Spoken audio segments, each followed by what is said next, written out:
What's up everyone, Happy New Year and welcome back to my channel for another true crime video. Today's video is actually one that was suggested by one of you a very long time ago. If there is a specific case that you want to see me cover on this channel, then please leave it in the comment section down below. I will be going through my list of subscriber suggested cases and trying to get through as many of them as possible this year. I also want to say a huge thank you to Diana for this microphone. Thank you so much for this microphone. And thank you so much for all the help that you have given me in putting this video together. If you find true crime cases interesting and you would like to see more videos from me as well as support this channel, then you can do so by subscribing or donating through my Buy Me a Coffee link. But you don't need to donate. Simply just by watching, you are doing more than enough. As I mentioned in one of my last videos, the money that I get from those donations will be used towards my education because I have gone back to school, and they'll also be used to improve the quality of the videos on this channel. Like I said, today's case was suggested by one of you, and it is about the self-confessed serial killer and serial rapist Asande Baninzi. Before we get into it, I do want to give my usual disclaimer that by making this video, I do not intend to cause any harm to any of the families or victims affected by this case. This video is purely for educational purposes and to give the viewer more information about this case. Asande Baninzi was born in the township of Gugulethu in the Western Cape province of South Africa in 1983. I have already spoken about what was happening in South Africa around this time in the Petrus Madiba video, so if you want a little bit more context about Baninzi's possible upbringing, then you can go ahead and watch that video. I'll link it up above and down below. Much like almost all the cases we discuss on this channel, finding background information on him was rather difficult, bordering on impossible. I do my best to source contextual information, and I have included chapters in this video if you do want to skip the more historical and naturally political parts of this video and you only want to watch the true crime bits, then go ahead and skip to those parts. Baninzi was born and raised in Gugulethu, a Western Cape township about 15 kilometers from the world-famous city of Cape Town. Inequality in South Africa is a concept that can't just simply be spoken about, but rather must be shown in a visual format to fully understand how jarring and inhumane it is. Oftentimes, especially in places like Cape Town and Johannesburg, the difference between a neighborhood of the country's wealthiest and those living in abject poverty is literally a double-lane road with those that have and those that are denied basic human dignity, often sharing a postal code. We can of course thank apartheid spatial planning for this dystopian depiction of our country's landscape, but the current administration is not without fault when it comes to these issues. The Gugulethu township was established in 1958 as a result of the migrant labor system and in response to the apartheid spatial laws of the time. It has a very significant place in South Africa's history as it was the birthplace of a group of young freedom fighters who were members of Umkhonto weSizwe known as the Gugulethu 7. A predominantly Xhosa-speaking area, Gugulethu was one of only 3 black residential areas near the city of Cape Town. The other 2 were Langa, which was the first to be established, and Nyanga, which was established alongside Gugulethu when Langa became overcrowded. Gugulethu is one of many townships that make up a notorious area known as the Cape Flats. When I was younger, and actually embarrassingly until a few years ago, I thought that the Cape Flats referred to literally a block of flats. For my non-South African audience, in South Africa, we call apartment buildings or apartments flats, and I think it's also the same in the United Kingdom and Australia, if I'm not mistaken.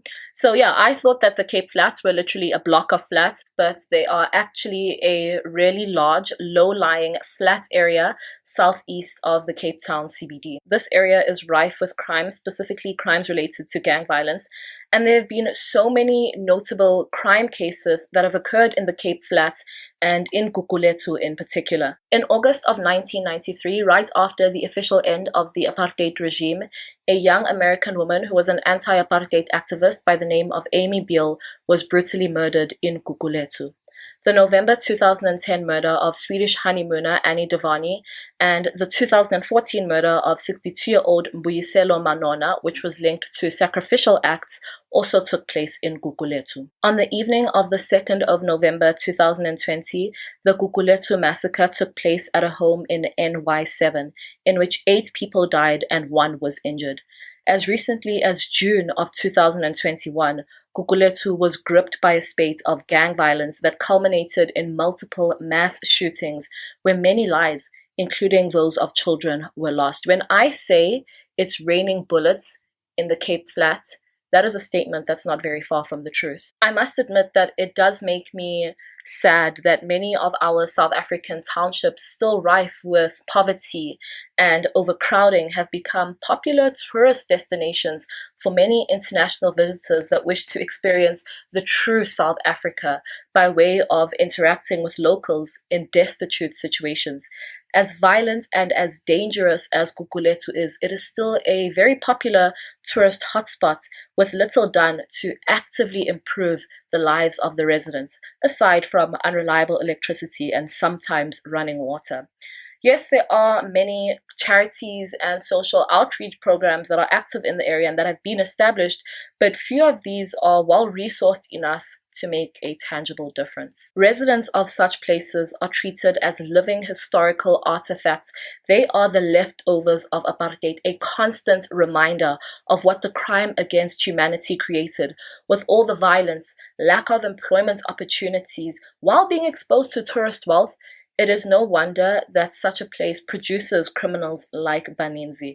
That is not at all to say that if you grow up in a township, or you grow up exposed to poverty, or you grow up exposed to disparity rather, that you are destined for a life of crime and poverty. I spent a significant portion of my childhood living in a township, and many of my family still lives in townships to this day, as I'm sure is true for a majority of Black South Africans. I say all this to say that places like Soweto, Gugulethu, Khayelitsha, and more that strongly rely on tourism, and specifically township tours, have a very Black people in a zoo feeling to me. I would be interested to know your take and your opinions on township tours and the township tourism industry as a whole. So do go ahead and let me know in the comments down below. Now that I have essentially set the scene, let's get back to Asande Baninzi. Baninzi grew up poor, with his family often struggling to make ends meet. And unfortunately, because of his family's financial insecurity, he entered the criminal lifestyle at a very early age. His early crimes included pickpocketing and robbery, and he committed these crimes with an accomplice by the name of Mthutuzeli Wox Gang. The pair were unemployed and used the money that they got from their crimes to fund their lifestyle and their drug habits, partaking in daily smoking of mandrax and other illicit substances. Mandrax, or methaqualone as it is scientifically known, is a highly addictive drug that is part of the methamphetamines group of substances. It is sold as a small pill and can be taken orally, intravenously, or crushed up and mixed with marijuana to smoke. Because of its sedating properties, it does act as a central nervous system depressant, and it slows down the user, if you will. Its use is prevalent in the Western Cape, especially in the Cape Flats where the pair were from. As they got older, their crimes began to escalate, and in May of 2001, Nombewu introduced Baninzi to a group of young men from the area that were members of a gang led by Nombewu himself. This gang was known as the Wox, or the Vovo group, and was made up of Baninzi, Nombewu, Zolani Zakes Dosi, Gerald Bosman, or Garel Bosman, and Nturutakani. The group's activities, of course, included the robberies as well as hijacking and kidnapping. When I think about the origins of this killer in terms of his early crimes, I can't help but draw a comparison to the life of fictional gangster Lucky Kunene from an incredible South African movie, one of my favorite movies, called JERUALEMA, Gangster's Paradise. If you haven't seen this movie yet, I highly recommend it, along with Tsotsi and How to Steal 2 Million. All of them are available on Netflix, and although mostly fictional, I do believe that they do a great job of describing South African township and city culture in terms of the crime culture that exists in these particular communities. JERUALEMA follows the story of Lucky Kunene, a young boy from the Alexandra township just outside of Sandton that wants to make a name for himself. He ends up on the wrong path, involved with gangs, drugs, robberies, and hijackings. I'm sure you can understand where I draw on the similarities between the fictitious life of Lucky Kunene and the very real and very dangerous life of Asande Baninzi. On the 20th of June 2001, Baninzi and Nombewu hijacked a couple in their VW microbus at their home in Gugulethu.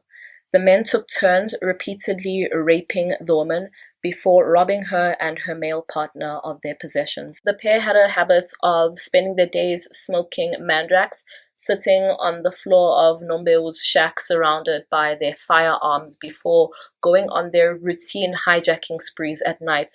Nombeu had even taken his girlfriend Pumla Pinar with on one such night. On this particular night, the duo had hijacked a VW Fox in Gugulethu, not the same one as the one that I previously mentioned, a different one, and then they left it in the streets before hijacking a minibus taxi that was offloading passengers. Nombeu ordered Pinar to get out of the VW and to meet him later that evening at a friend's place. Pinar was not there when the initial hijacking and kidnapping of the VW took place, but realized during the trip that there were people in the boot of the car. Based on the timeline of events and the information available, I can only assume that this incident is in reference to the night that the duo murdered People's Transport taxi driver Muhammad Brandt and his last passenger, Ryan Masetu. A few weeks after those murders, the body of Mqibalo Mnisi was found lying beside a road in Delft, and he had been shot in the head. Mqibalo Mnisi is believed to be one of the duo's victims. On the 22nd of July, Baninzi and Nombeu hijacked Richard Dankis and Faith Kwelani at gunpoint.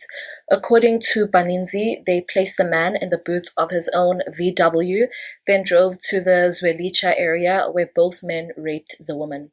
Thereafter, they took the couple to an unused shack in Nyanga, where Nombeu proceeded to shoot them both in the head. They then took their money, one of their cell phones, and drove off in their car. You will notice that a lot of their hijackings involved VWs and involved couples. That was their sort of target, is people that were in the lovers lane areas of towns, with their guard down and in their cars. So I am going to be mentioning a lot of couples and a lot of VWs, but these are all separate incidences. Only 3 days after the attack on Dankis and Kwelani on the 25th, Baninzi hijacked Stanley Kumalo and Ntombekaya Matomane, who were parked in Gugulethu. The couple were kidnapped, shot, and left for dead. Matomane actually survived this horrific ordeal, but was blinded by the gunshots and sadly died a year later. On the 8th of August, the duo hijacked Ayanda Bokweni and Linda Mbambisa and drove them to the Mau Mau area in Nyanga. When they got to Mau Mau, Nombeu and Bokweni exited the car, and Nombeu proceeded to shoot Bokweni in the back of the head as he lay face down. Mbambisa, still in the car, looked on with terror. She was then taken to Zwelicha, where she was raped by both men before being fatally shot in the head. Of course, the pair stole their money and other valuables, and driven by their motive to buy mandrax, they decided to drive to a shebeen, which is a tavern or a bar in a township, and they drove to the shebeen with the plan to rob and possibly even murder the drug dealer. When we arrived, we pretended to be the police and shouted that she should open the door. When a woman opened the door, we pretended that we wanted to buy mandrax tablets. When she said that she did not have any, we pointed our guns at her and robbed her of her money. Wox then shot her in the head, killing her. Also in August, members of the Wox Gang, including a sixth member named Shadrach Nonjongwana, held the Adams family of Delft at gunpoint during a home invasion. Felicity Adams, the matriarch of the family, pleaded with the gang to take anything they wanted, but to leave her family unharmed. During this home invasion, it's unknown why, but the gang left with nothing. They didn't take anything during this break-in. And after they left, the family reported the group to police. Somehow, news got out that they had done this, and considering the relationships between gang members and police officials, I'm actually not surprised that word got back to them that the family had reported them. The family reported them to the police, and Baninzi and Nonjongwana returned to the family home a few days later on Friday, the 24th of August, at around 11 p.m. Each member of the family was shot in the head while they slept in their beds. 34-year-old Marius, the father, 39-year-old Felicity, the mother, and their youngest child, 10-year-old Shone, all died on the scene. 16-year-old Alexis, the oldest child, later died in hospital due to their injuries. On the second home invasion, the gang made out with a television set, a video machine, some money, and a microwave oven. The names of many of the victims were inconsistent, with some sources naming some victims and some omitting others, but I did include the names and the crimes that could be found across multiple sources. I did mostly only mention the murders that Baninzi was involved in, but the Wox Gang terrorized Gugulethu and Nyanga. They were ruthless, with hijacked victims forced to disclose their PIN numbers as they were locked in their own booths while money was withdrawn from ATMs. Some of the hijacked victims were released, and a few did manage to escape. I couldn't find any information on why some were released while others were murdered. This gang, they robbed people, they hijacked people, but they also committed home invasions. And in one such home invasion in Nyanga, they stole a high-five system and a frying pan with the meat still in it. The Adams family massacre was Baninzi and the gang's last known crime, because a little over 2 weeks later, thanks to the help of the community and multiple tips, the gang was finally tracked down. On the 9th of September 2001, after a 6-hour siege by police as well as the army, Nombeu committed suicide by way of a single gunshot wound to the head. Police had tracked him and the rest of the members of the Wox Gang down to a house in Gugulethu believed to be his shack. They attempted to use tear gas to flush them out, but when that failed, they used a nyala, which is an armored vehicle, an armored police vehicle. They used that, which demolished part of his shack. All 6 members of the gang were at the shack at the time, and this was when they were all arrested for their crimes. They were initially arrested for the Adams family murders, but the community and the police already had them on their radar for all the other crimes and all the other hijackings and killings that they had been committing in this 3-month period. In December of 2003, the Cape High Court convicted both Baninzi and Nonjongwana of the brutal family massacre. For this crime, Baninzi was given 4 life sentences as well as an additional 67 years imprisonment for charges of aggravated robbery, housebreaking, and kidnapping. On the 3rd of May 2004, during a plea explanation handed to the Cape High Court, Asande Baninzi pleaded guilty to 14 charges of murder, 3 of attempted murder, 15 of kidnapping, 12 of robbery with aggravating circumstances, meaning that a deadly weapon was used during these robberies, 1 of indecent assault, 4 of rape, and 1 of housebreaking. He was also charged with the illegal possession of firearms and ammunition, but was later found not guilty of these charges, as it emerged that the firearms used during the crime spree belonged to his co-accused Nombeu. Baninzi also pleaded not guilty to the rape of Nolwandle Nkuchu, but prosecutors later decided to not pursue that charge. Dosi, Bosman, and Takani were tried separately for their involvement in the crimes. Despite pleading guilty to the murders, Baninzi denied killing the 14 spree victims, instead placing the blame on his fellow gang members. He claimed that 8 of the victims had been murdered by Nombeu, while the remaining 6 were murdered by the other gang members. Almost everything that we know about this case and these crimes is directly from Baninzi's own word of mouth during his plea explanation and subsequent prosecution. At the time of his confession, he was already serving 4 life sentences and an additional 67 years in connection with the August 2001 Adams family murders. Nombeu and Baninzi were identified as the masterminds behind the entire operation.